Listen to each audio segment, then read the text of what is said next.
Hello everybody. Today I wanted to show you how my restoration of the famous Technics amplifier SU-V650 is going. Well, to prove you that it is that version, I have the front here. Here it is. And I had to take the front off because I had to reach these switches because they were not working anymore. These and these were not good anymore. This is the selector switch, and of course you have the CD direct, which is here.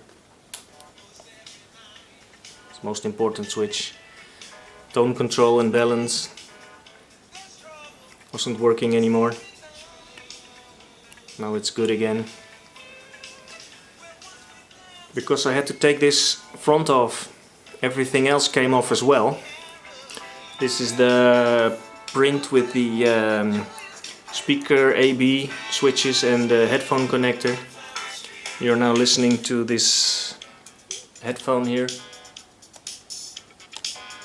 Philips,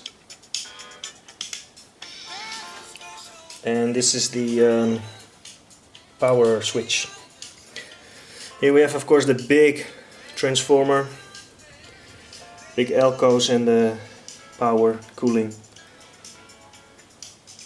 This is the volume button. You may not recognize this, it's so small, but you may recognize it.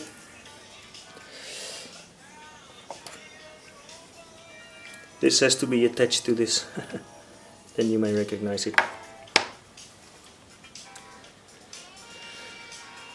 The rack selector as well is loose now. Gonna put it all back together again, but everything works.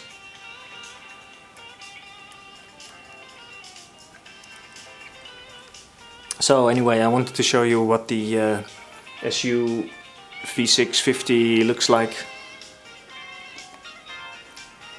from the inside, and show you that well, I've made some modifications, some home modifications. These two parts were getting very hot even when the volume was low, and I even found out that they had soldered themselves loose. I can show you that on the other side. Over here you could see that they were loose, so I had to solder them back again, and I've added some cooling like this and this. So well, I'm gonna put it back together again, and well, it's working fine now, so I hope that it will stay that way. Okay, thank you for watching this video of the famous stereo Technics SU-V650.